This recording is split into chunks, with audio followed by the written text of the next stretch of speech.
বন্ধুরা কেমন আছো? আমি হাজির হয়ে গেলাম আবারও তোমাদের মাঝে কিছু মন মাতানো ইনস্টাগ্রাম ভাইরাল ভিডিও নিয়ে। আজকের ভিডিওগুলো কেউ মিস করবে না, শেষ পর্যন্ত দেখতে থাকো। তো শুরু করা যাক, লেটস গো।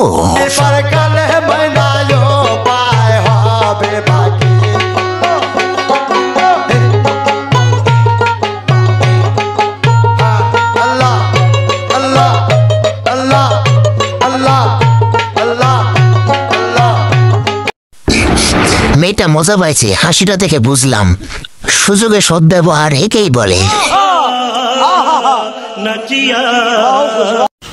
আমি কিন্তু খাঁটি দুধ খেয়ে আমার ফিগারটা এত সুন্দর বানিয়েছি। তোমাদের জানার রহস্য ছিল না, বলে দিলাম। আমাদেরও একটু দুধ খাওয়ার সুযোগ দেও।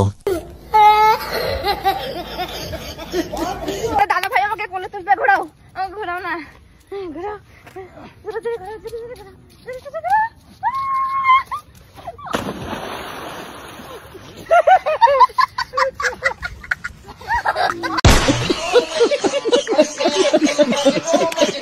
আমি যেটা ভাবছিলাম সেটাই করে দিল। আপনি কে বিয়েতে রাজি? আপনি কে বিয়েতে রাজি? মা আপনি কে বিয়েতে রাজি হয়েছেন?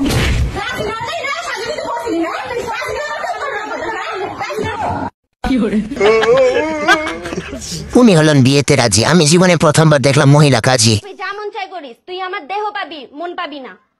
মন দিয়ে আমি কি করবো? মন দিয়ে কি করবি মানে? হ্যাঁ, আবার বেশরমের মতো কথা কস। বাইরে সত্যি কথা বলার জন্য ধন্যবাদ, বাইরের দেহটাই দরকার। না গো বউ, আমি আর গরো বউ তুই ফেম করার যাইতাম না গো বউ, আমি আর জীবনেও যাইতাম না গো বউ, আমার অবস্থা খারাপ গো বউ। এটা আলারে তোমার না কইলে আমার একটা বিয়ে করে আন বুঝ ঠেলা। सब क्या देखना पड़ रहा है? अच्छा है मैं अंधा हूँ। বললে অনেক বেশি হয়ে যায়, কিন্তু আমি এই যে টোটাল করে আসছি, তাই না? পার্লারে যাওয়া, তারপর হচ্ছে এই যে আমার সবকিছু মিলায়, আমার সবকিছু মেনটেন করতে অনেক টাকা তো লাগে। এখন মনে করেন আমি যদি বলি 5,000 টাকায় আমি মাসে কমপ্লিট করি, আপনারা কি বিশ্বাস করবেন? অবভিয়াসলি আমার এর পেছনে 30-40 হাজার টাকা যায়। এখানে হচ্ছে আরো ড্রেস কেনা লাগে, আমার আরো অনেক খরচ আছে।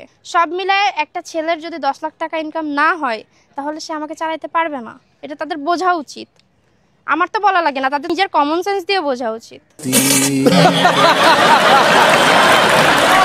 10 লক্ষ টাকার কয়টা শূন্য হয় বলতো আগে?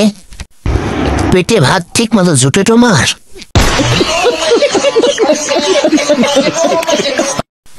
তো বন্ধুরা আজ এই পর্যন্তই। ভিডিওগুলো দেখে সবাই কমেন্ট করবেন, তোমাদের কমেন্ট নিয়ে আমি পরবর্তীতে ভিডিও বানাবো। সবাই ভালো থাকবা।